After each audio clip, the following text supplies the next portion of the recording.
Millones de peruanos viven en condiciones en las que nadie debería vivir, es decir, no solamente con acceso a un techo adecuado, sino con abastecimiento de electricidad, de agua, de desagüe, de conectividad en todos los sentidos, no solamente acceso al cable, sino al internet, es decir, el acceso a una vida digna.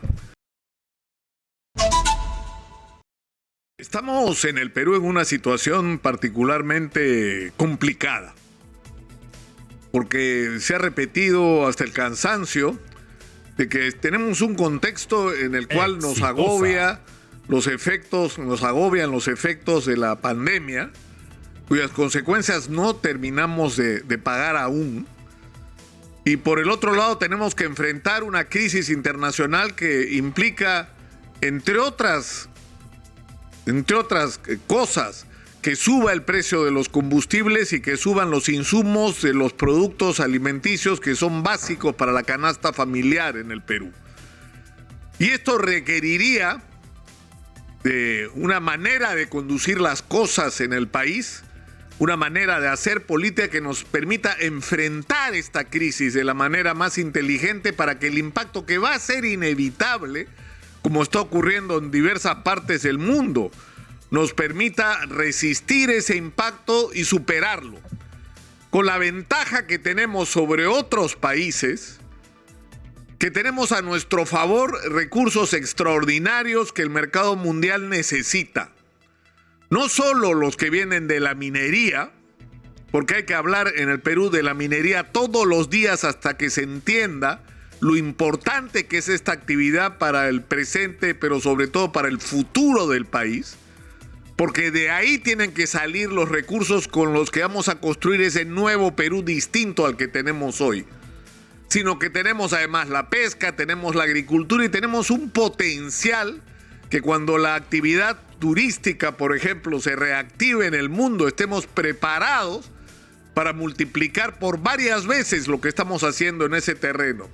Es decir, tenemos enormes posibilidades, no solo de generar recursos, sino con una inversión adecuada de esos recursos, transformarle la vida a la inmensa mayoría de peruanos. En el Perú enfrentamos una situación que la pandemia nos reventó en la cara, donde una enorme cantidad de gente no tiene acceso a algo tan básico como el agua potable.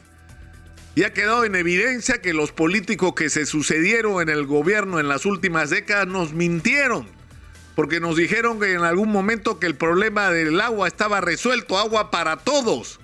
Y lo que había ocurrido en muchos casos eran simplemente cañerías instaladas o redes tendidas a las que llegaba agua una vez al día con suerte. Tenemos un problema gravísimo de vivienda, gravísimo, de acceso a la vivienda popular.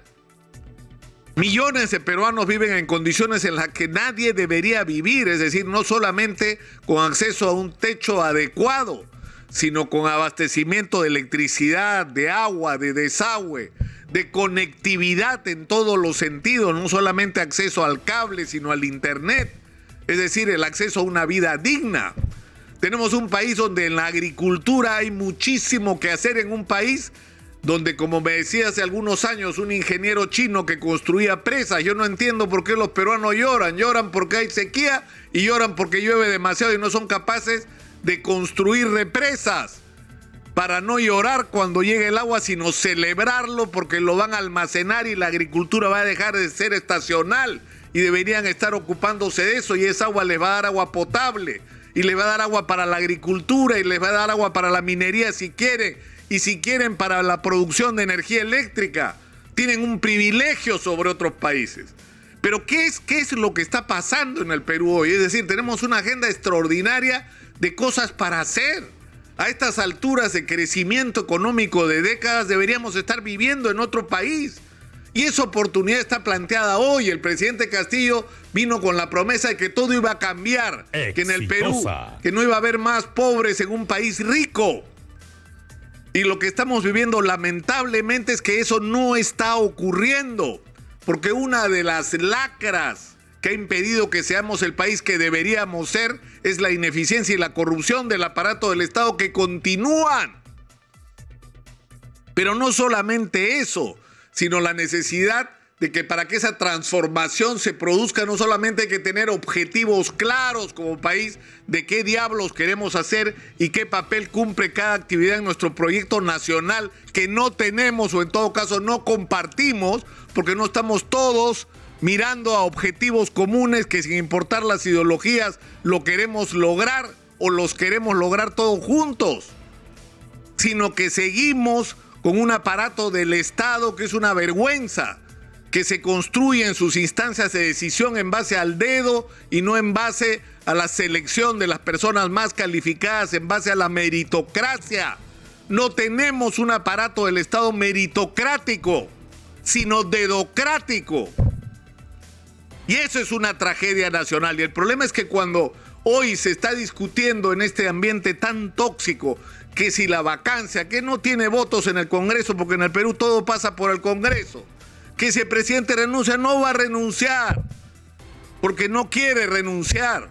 Y estamos envueltos en una batalla campal entre los políticos y no hay tiempo, porque el Congreso hace también lo suyo, para ocuparnos de los problemas de los peruanos, para ponernos a discutir cómo vamos a hacer para enfrentar todo juntos, porque tenemos que enfrentar esto todos juntos. Si no nos ponemos de acuerdo en enfrentar esta crisis mundial, los efectos de la pandemia, y si no nos ponemos a discutir todos juntos cómo diablos vamos a hacer para aprovechar los recursos, por ejemplo, de la minería, atraer la mayor inversión que sea posible, por supuesto, respetando el medio ambiente y cambiándole la vida, en primer lugar, a las comunidades. Y cómo vamos a hacer para que esos recursos sirvan efectivamente para, por ejemplo, potenciar la agricultura, tecnificar la agricultura, construir carreteras, puentes, almacenamientos de agua. Escoger aquellos productos que no solamente nos van a garantizar lograr una independencia alimentaria y no estar enfrentados a que si hay una guerra en Ucrania o no tenemos que comer o los precios de lo que comemos se disparan, y que por otro lado nos permita exportar al mundo todo aquello que tenemos para ofrecer. Es decir, esa debería ser la agenda nacional y sobre esa base discutir quién se va a hacer cargo. Porque la gran pregunta es, ya se va el presidente Castillo, entra Dina Boluarte, sale, quiere entrar Mari Carmen Alba, están discutiendo si lo va a reemplazar a alguien de Alianza para el Progreso. Discúlpenme, ¿quién se va a hacer cargo de este país? ¿Y para hacer qué? Eso es lo que no estamos discutiendo. Y ese es el gran reto que tenemos en este momento y lamentablemente no está en el centro de la agenda. Somos un país donde los políticos corren o a encender incendios o apagarlos. Y no estamos discutiendo los problemas de los peruanos y cómo resolverlos todos juntos. Y eso no significa que haya que renunciar a la fiscalización o que el presidente no tenga que ser investigado como tiene que ser investigado, como debieron ser investigados los anteriores durante su mandato por la Fiscalía, amparándose en lo que la Constitución permite, porque la Constitución no dice que el presidente no debe ser investigado, dice que no puede ser acusado, lo cual está mal, y lo cual debería suponer una modificación constitucional, como muchas otras, pero bien hechas, como expresión de un consenso nacional y no una imposición de unos a otros. Estamos en una situación muy compleja donde hay que buscar los caminos para que la propia sociedad se haga cargo. Y, por ejemplo, una de las cosas que decía acá, lo dijo en este estudio Pedro Franque, que no es precisamente un hombre amante de ese tipo de decisiones, pero él decía hay que hacer obras por impuestos. ¿Por qué? Porque es una de las formas de librarnos de la corrupción, de ser eficientes. Esas cosas deberíamos estar discutiendo. ¿Cómo acabamos con el sistema perverso de corrupción en el Perú? Pero no es la agenda pues de los políticos, porque a los políticos lo que les interesa es arrimar a unos para entrar ellos. ¿Para qué? Para hacer lo mismo que se ha hecho en Perú durante décadas. O sea, yo creo que estamos enfrentados a un reto como ciudadanos, porque ayer Monseñor Pedro Barreto, y con esto termino, decía algo que no podemos negar. ¿Quién puso a los políticos donde están? ¿Quién eligió al presidente y quién eligió al Congreso de la República? Los ciudadanos, que somos los responsables de haber puesto en la dirección del país y del Congreso a quienes hemos puesto. Y por lo tanto somos responsables de que las cosas cambien, pero esta vez para bien de todos.